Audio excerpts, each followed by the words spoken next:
Ginawa ni Erwan kay Bong Suntay, viral. Erwan, ganito pa na klaseng asawa kay Ann. Umari na sa reaksyon ang ginawa ng Mr. na kapamilya actress na si Ann Curtis na sa Erwan Yusap.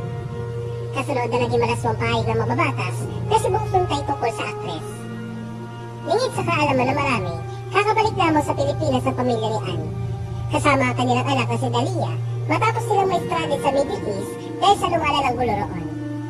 Ngunit habang pilit nila tinataguyod ang kanilang kaligtasan sa ibang bansa, isang hindi magandang balita ang bumulaga sa kanya pauwi.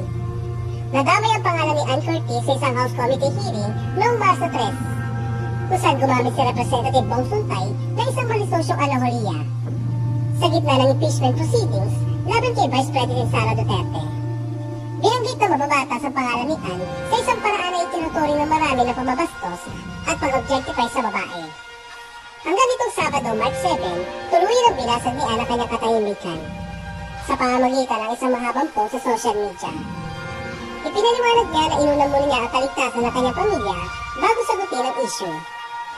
Ayon kay Ann, hindi niya ito ginagawa para sa drama o atensyon, kundi dahil ang pananahimik ay pagkakamali para sa lahat ng kababaihan.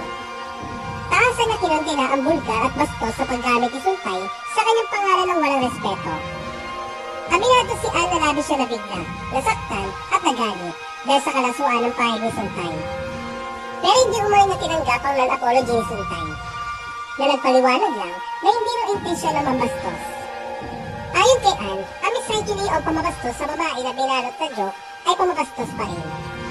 Gayunpaman, tinanggap niya ang pamuli ng asawa ng mababatas na si Sheila Guevara Suntay. Dahil bilang asawa at ina, naunawaan niya ang kahiyang nararamdaman nito para sa kanyang pamilya. Sa uli, nanindigan si Ann na wala sinong babae ang dapat mabastos sa anumang paraan o lugar. Samantala, dahil sa init ng issue, marami ang nag-aabang kung ano magiging hakbang ng asawa ni Ann na si Erwan Yusap.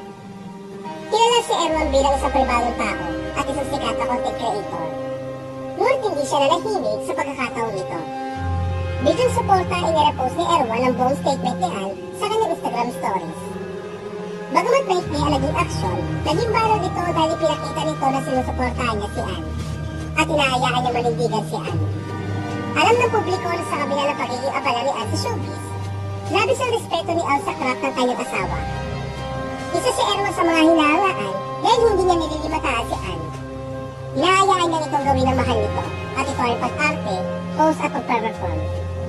Sa mata ng mga netizen, si Erwan ang hemplo ng isang mabuting lalaki at asawa. Isang lalaki marunong rumespeto sa kakayahan at dignidad ng kababaihan, kabaliktaran at inasal ng mababata sa si Suntay. Na ginawang bagay ang katuwaan lamang sa kanilang kabastusan ang pangalan ng isang babae.